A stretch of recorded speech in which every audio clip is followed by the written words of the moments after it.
Alexandria Ocasio-Cortez walked into room 219 of the Hart Senate office building, expecting a routine partisan sparring match. But what Senator Marco Rubio meticulously laid out for her was a trap so devastating, it left her utterly speechless in front of 23 million viewers. Good evening, America. As someone who has spent a lifetime navigating the marbled corridors of Washington, serving both as an elected official and now sitting behind this desk to bring you the unvarnished truth every night, I have seen every flavor of political theater this town has to offer. I have seen grandstanding, I have seen filibusters, and I have seen manufactured outrage. But what unfolded in the Hart Senate office building was not theater. It was a surgical, systematic dismantling of a political narrative, and it is a masterclass that will be studied by political operatives for decades to come. Tonight, we're going to walk through exactly what happened, step by step, because the story that played out between Senator Marco Rubio and Congresswoman Alexandria Ocasio-Cortez goes far beyond partisan politics. It goes to the very core of what it means to be a public servant. Let me set the scene for you. Just 14 hours before the gavel fell, the hearing had not even begun, and Congresswoman Ocasio-Cortez still firmly believed she was walking into a fight she was guaranteed to win. She had spent the previous week blanketing the airwaves, doing media hit after media hit, framing this upcoming hearing as a showcase of right-wing hypocrisy. She was prepared, she was confident. She carried the focused, crackling energy of a national icon who had built a massive following by turning congressional hearings into viral moments. When she took her seat behind the heavy oak witness table, wearing a crisp white blazer over a dark blouse, she looked ready for the cameras. But Senator Marco Rubio, chairing the committee, did not give her the opening she was waiting for. He did not provide a grand, sprawling opening statement. He did not engage in the usual procedural preamble that allows a witness to get comfortable. The hearing convened at exactly 9:14 inches the morning, and Rubio was already speaking. He was mid-question before the C-SPAN cameras had even finished adjusting their focus. He began by noting for the record that a family in the Congresswoman's own district, the Dominguez family of Jackson Heights, had filed a formal complaint with the committee about the real-world consequences of current sanctuary jurisdiction policies. Rubio promised to return to them, but first he asked the Congresswoman to confirm her publicly stated position. He wanted her on the record. Did she believe that detention funding should be reduced and redirected to community-based alternatives? Was that an accurate summary of her stance? The gallery was packed to capacity, standing room only along the back wall, with 3 major cable networks carrying the feed live. Everyone in that room thought they knew the script. Ocasio-Cortez leaned forward, wrapping both hands around the microphone stem, completely uninterested in giving a simple one-word answer. She confirmed that it was an accurate summary, but she utilized her well-practiced rhetorical syncopation to expand upon it. She confidently declared that the current detention framework costs American taxpayers over $3 billion annually to maintain a system that, in her words, separates families, criminalizes poverty, and produces outcomes that every independent study has shown are far less effective than community-based alternatives. She stated unequivocally that we are spending more to be crueler, and that her stance was the conclusion of years of work with immigrant communities. It was a strong, progressive rallying cry, and it drew a murmur of approval from the left side of the gallery, a murmur so distinct the sergeant-at-arms had to silence it with a sharp look. Then the Congresswoman did what she does best. She went on the offensive. She told Rubio that she hoped the hearing would examine all of their records equally. She smiled a smile that was not warm, but deeply strategic, stating she thought the committee would benefit from a complete picture. As a politician, I can tell you exactly what she was doing. She was attempting to establish dominance in the room, letting the chairman know she had opposition research ready to deploy. Rubio simply registered the line. His pen hovered for half a second over his notepad. He wrote something down, moved on, and thanked her for her clarity. He asked her to confirm with a simple yes or no that she had consistently advocated for reducing enforcement funding. She proudly answered yes. And that is when the trap sprang. Rubio reached into a plain manila folder at his right hand and withdrew a single sheet of paper. He entered into the record Document 1, a letter originating from the congresswoman's own office dated 14 months prior, explicitly requesting an increase in ICE operational funding for her own congressional district. The atmosphere in room 219 instantly shifted. It wasn't a gasp. It was something much quieter and far heavier. It was the collective sound of 200 political operatives and journalists instantly recalculating the reality of the room. The letter sat illuminated on the overhead display for 12 agonizing seconds before Ocasio-Cortez responded.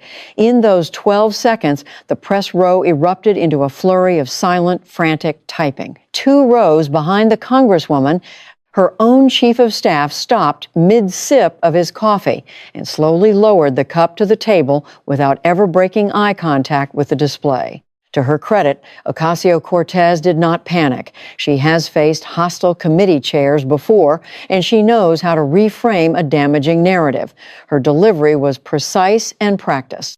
She argued that the letter addressed community safety resources in the context of a specific, localized concern raised by her constituents, insisting it was neither a request for deportation funding nor an endorsement of the enforcement first framework she has built her career opposing. She sternly reminded the committee that context matters, attempting to draw a line between a targeted constituent services request and a broad policy position. But Rubio did not argue the reframe. He simply picked up the letter and read directly from page 2, paragraph 3. The language from her own office specifically requested funding for ICE enforcement and removal operations in connection with an increased caseload in her district. When asked if that was her office's language, she tried to brush it off, stating that her office handles thousands of inquiries and that the language reflected a specific operational context rather than her broader legislative agenda. Rubio accepted the answer with a nod, and then he tightened the snare. He brought the conversation back to the Dominguez family of Jackson Heights. He revealed that during the exact same month her office was privately pleading for additional federal enforcement resources, the Dominguez family had contacted her constituent services line begging for help with an enforcement-related case. They were told, according to the official committee record, that no additional resources were available for their situation. As a broadcaster, I watched Rubio let that connection hang in the air, allowing it to slowly sink into the minds of the millions watching at home. He painted a devastating picture of political hypocrisy, an office requesting federal resources with one hand while telling a desperate family in their own district that those exact resources did not exist with the other. The Dominguez family, Rubio noted, has 3 children in public schools. They have lived in Jackson Heights for 9 years. They pay their taxes, they follow the law, and when they finally asked their elected representative for help, they were met with a closed door. Rubio bypassed the congresswoman entirely at this moment, looking directly into the television camera. He spoke of the 14,000 families languishing on the housing wait list in her district, reminding the nation that this is not just a statistic. It represents 14,000 dinner tables where mothers and fathers have to look their children in the eye and say they are still trying. It was a masterstroke of political communication. It was a declaration of reality that resonated in living rooms across America. Ocasio-Cortez countered swiftly, arguing that the root cause of the issues Rubio raised was federal underfunding. She blamed Congress for refusing to adequately fund community programs, constituent services, and legal aid, declaring that the solution is investment, not enforcement. It was a solid pivot, a classic political counterpunch. But Rubio simply absorbed it, made a note on his pad, and declined to rebut her argument. Instead, he called his first witness. This is where the hearing transitioned from a political skirmish into a profound human tragedy. The witness was someone who lived in the congresswoman's district, someone brought in to speak directly to the issue of federal support. When Ocasio-Cortez looked at the witness list she had been given, this name had not been on it. Elena Vargas walked into the room with the slow, deliberate grace of someone walking down a church aisle, carrying the profound dignity of an ordinary citizen demanding to be taken seriously in a room where the powerful usually ignore them.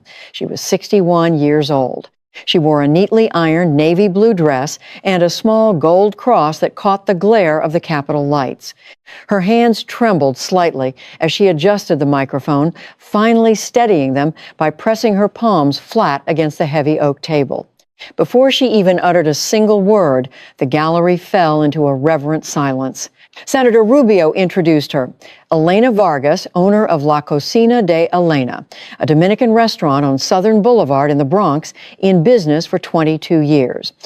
She was a legal immigrant from the Dominican Republic, a United States citizen for 15 years, a mother of 3, and a grandmother of 4. Rubio gently asked her to tell the committee, in her own words, what prompted her to file a formal complaint. When Elena Vargas spoke, her voice carried the weight of the working class. Her English was clear, her accent present, and you could tell she hadn't been prepped by high-priced media consultants.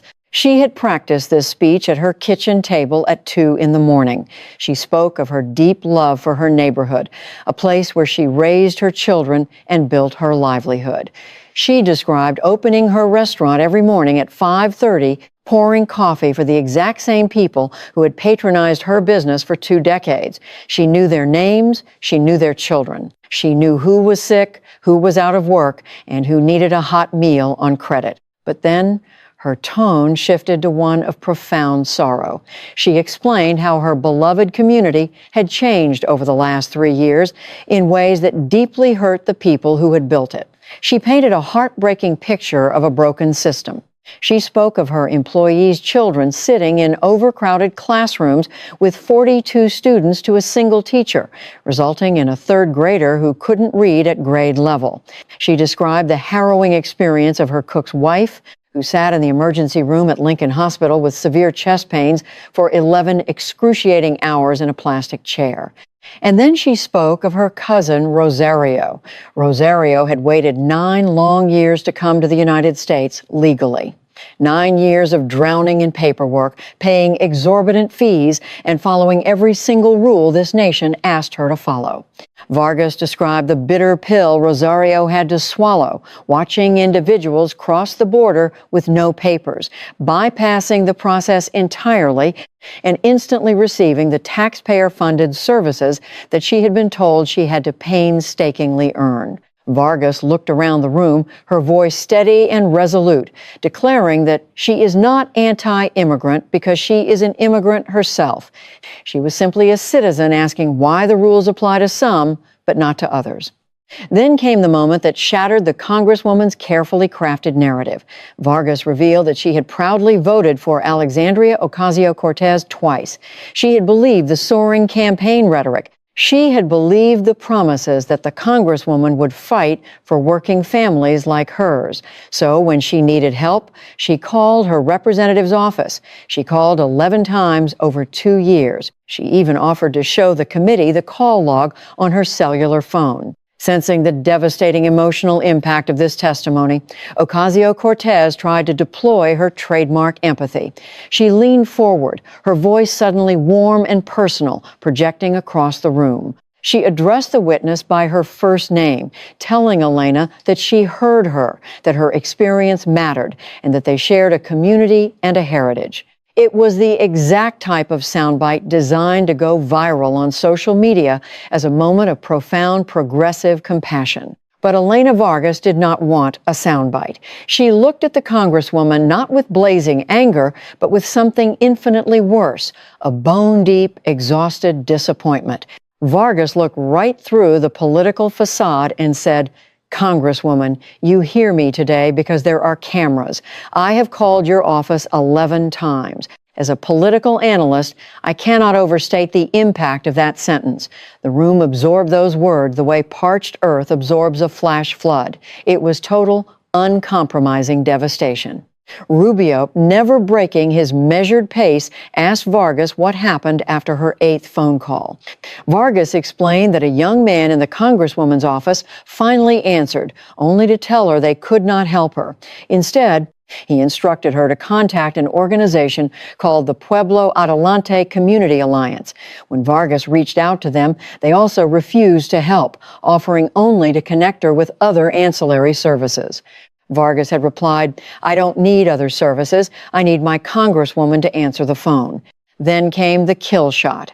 Vargas testified that she later learned from a neighbor working in the city budget office that Pueblo Adelante had recently received a staggering $2.3 million federal community development grant, and that the congresswoman's office had personally helped direct that exact grant to them. The political reframe in the room was instantaneous. Every single journalist, staffer, and operative felt the ground shift beneath them. This was no longer a mundane story about a busy politician with a poorly managed phone bank. This was a damning indictment of a politician whose office intentionally redirected desperate constituents to a politically connected organization, an organization that was simultaneously receiving millions in federal funding that the congresswoman herself had helped orchestrate. Rubio seized the moment. He looked past the witness, past the congresswoman, and stared directly into the lens of the television cameras, broadcasting to millions of homes. He summarized the American tragedy sitting before them. Mrs. Vargas did everything right. She immigrated legally, built a business, paid her taxes, and begged her elected representative for help 11 times, only to be told she wasn't a priority. Rubio let a heavy second of silence pass before asking the millions watching at home, if Mrs. Vargas isn't a priority, then who is? That question echoed in every living room across the nation.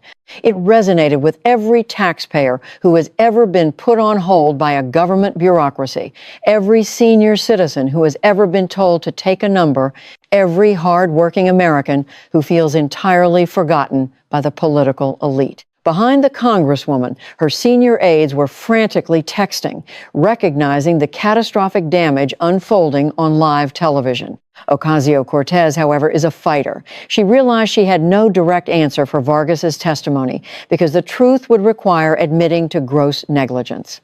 So she resorted to the oldest trick in the political playbook, the counterattack. She reached into her binder, pulled out her opposition research, and went straight for Rubio's throat. She brought up a $50,000 campaign donation Rubio received from the GEO Group, a massive private immigration detention operator. She produced a letter showing Rubio's office had facilitated an expedited permit review for one of their facilities in South Florida. She hammered him on his voting record, calling out his no votes on community development block grants and emergency housing assistance. She noted he had co-sponsored a bill that cut legal immigration pathways by 40%. For 2 straight minutes, she was back in her element. Her rhythm was fast, syncopated, and aggressive.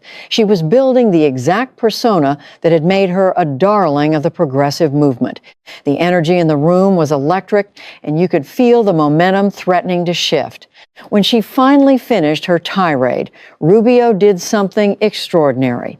He waited. He didn't interrupt. He didn't sigh. He didn't take off his glasses. He sat in total, unbroken silence for 2 full seconds. In television time, 2 seconds of dead air is an eternity. He waited the way a seasoned predator waits for its prey to exhaust itself. When he finally spoke, his voice was calm and deliberate. He completely disarmed her attack by simply agreeing with it. He admitted she was right about his voting record, noting he would cast some of those votes differently today. He openly acknowledged the GEO Group's PAC donation as public record, while quietly clarifying that the permit review followed standard procedures without expedited treatment. And then he leaned forward and delivered a blow that stripped away every ounce of her political armor. He told the congresswoman that he let her speak for 2 uninterrupted minutes about his record for one specific reason. He said, "Every second you spend talking about my voting history is a second you don't have to answer the question of why Elena Vargas called your office 11 times and nobody picked up the phone." The silence that followed was absolute.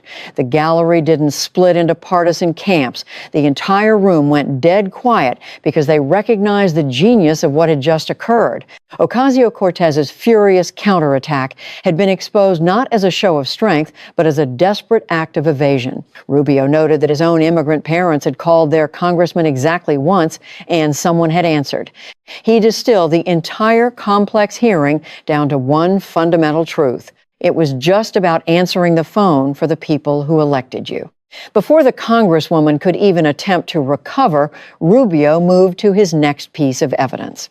He entered Document 3, a glowing program evaluation from Ocasio-Cortez's own district office, highlighting a workforce initiative she had heavily championed. It boasted incredible metrics: 600 people trained, 400 placed in jobs.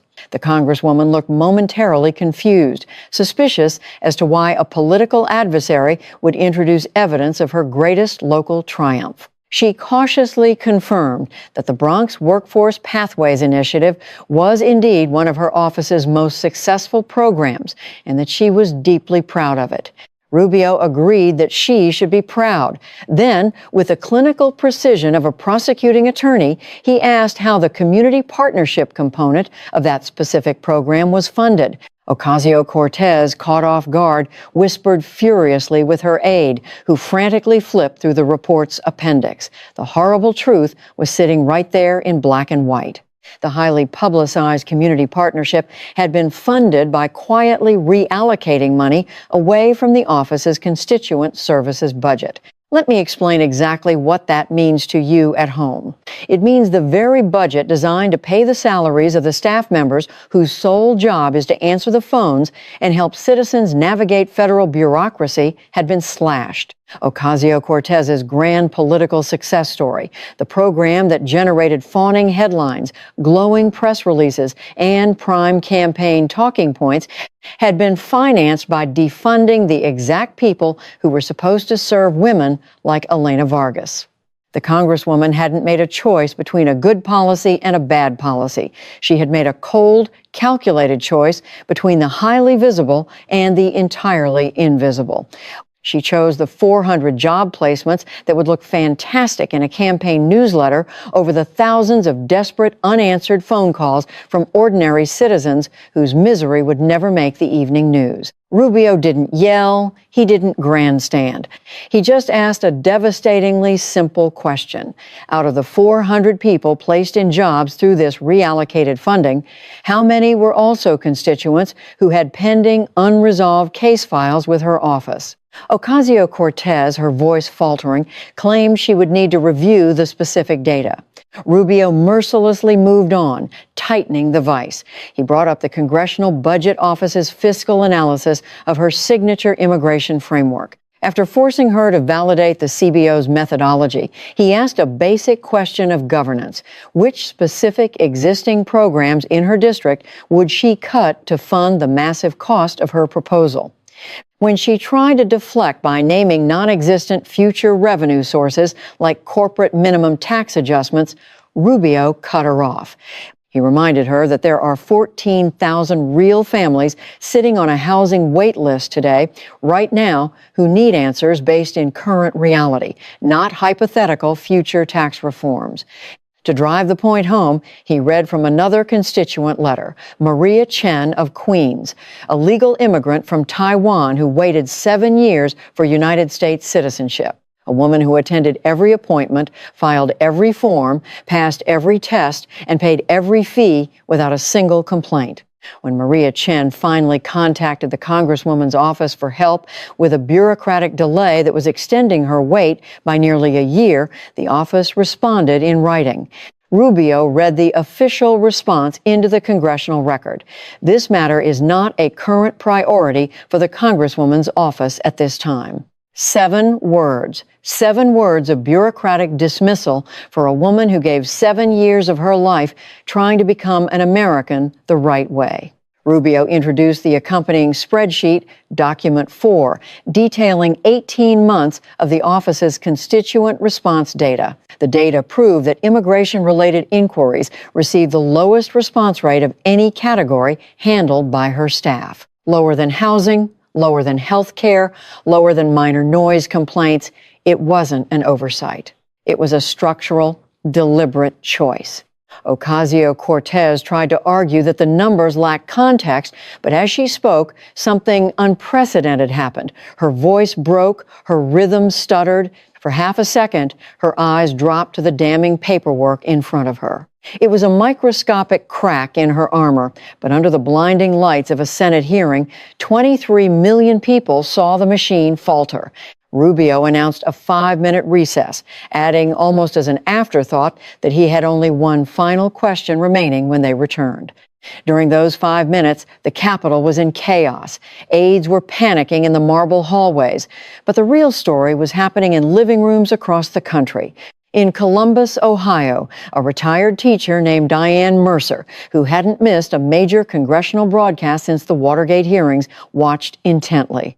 When her husband asked her what she thought of the spectacle, she pointed at the television and said, "That woman at the table, that's me.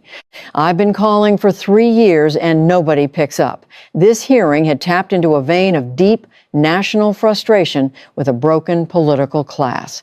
When the hearing resumed, Ocasio-Cortez had reset her posture. She looked like a fighter ready to take the final blow standing up. But Rubio's tone had shifted. It was no longer the tone of an interrogator. It was the quiet, almost gentle tone of a man who knows the verdict is already sealed. He read a transcript from a town hall event the Congresswoman had held just months prior. On video, a terrified constituent had asked what would happen to their family member's pending deportation case. The Congresswoman had looked them in the eye and promised on camera that she would personally make sure their family was protected. Not her staff, but her, personally.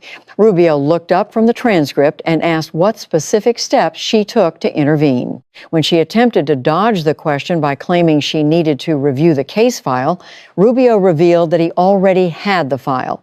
Her office had sent exactly one single email to a federal agency that Ocasio-Cortez has publicly branded as corrupt and repeatedly demanded be abolished. She sent one standard email to an agency she fundamentally believes should not exist, and she had the audacity to tell a desperate family that she was personally fighting for their survival. And the devastating kicker, the resource partner listed in that single email was none other than Pueblo Adelante, the exact same organization Elena Vargas had been redirected to. It was a definitive, undeniable pattern. Different family, different borough, different year, but the exact same answer. We won't help you. But here is a referral to a politically connected organization that just received $2.3 million in federal grants thanks to our office. The hearing had evolved from a probe into administrative negligence into an exposure of a selective service system, an office deciding who was worthy of actual help and who was only worthy of a dead-end referral. Ocasio-Cortez tried to summon her fire one last time. She forcefully argued that every member of Congress handles thousands of cases and that a handful of cherry-picked examples did not represent her record. That is when Senator Rubio asked his final 7-word question. He didn't yell. He didn't lean into the microphone. He asked it with the grim inevitability of a surgeon delivering a fatal diagnosis. How many cases did you actually resolve? The room froze. A congressional aide, hands trembling, slid a single sheet of paper 3 inches across the table toward the Congresswoman. She looked down at it. She was seeing the terrible number for the very first time on live television, pulled by her frantic staff during the recess because they knew this exact question was coming. She opened her mouth to speak. She started with her trademark energy, her syncopated rhythm bouncing through the room as she claimed that every office has a resolution rate reflecting the complexity of their caseload. But then, right in the middle of the sentence, the light went out. The passionate, fiery cadence that had made her a political superstar vanished, replaced by a flat, hollow, mechanical drone. She wasn't fighting anymore. She was reciting words she knew were empty. Her sentence quite literally ran out of air and died in the silent room. 3 agonizing seconds passed. She took a deep breath, lifted her chin, and tried one last time to restart the engine. She stated she wanted to be clear about her office's record, and for a fleeting heartbeat, it looked like she might recover. But then her eyes darted back down to the terrible number printed on the paper before her. Whatever she saw on that page made the next word physically impossible to speak. Her mouth slowly closed. She pulled her hands away from the microphone and folded them in her lap. She stared down at the table. Behind her, an aide buried her face in her hand. In the gallery, a woman simply nodded the slow, solemn nod of a citizen who had always known the truth and had been waiting for the rest of America to finally see it. Into this profound silence, Rubio spoke his final words. He thanked the congresswoman for her testimony. There was no mocking in his voice, no triumphant gloating. That is what made it so incredibly devastating. He acknowledged that she had walked into that room truly believing her own rhetoric, only to be crushed by the undeniable reality of her own record. Rubio turned to the committee and delivered the epitaph of the hearing. 11 calls, 7 years, 1 empty promise made on camera, and $2.3 million directed to an organization that couldn't solve a single person's problem. He let the words hang in the air before delivering the final verdict. That's not a system that failed, colleagues.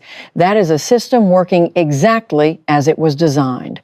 It just wasn't designed for Elena Vargas. It was the most powerful sentence spoken in Washington all year.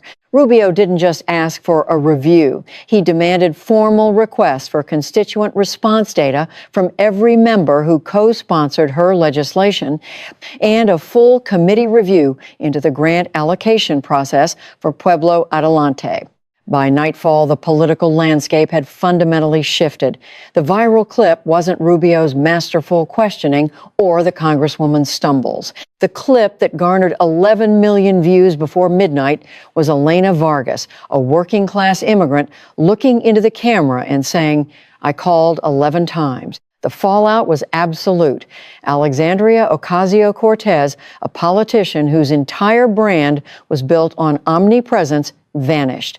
She canceled her scheduled MSNBC appearance. She canceled 2 more events. Her prolific social media accounts went dead silent for 48 hours. And in Washington, silence is an admission of defeat.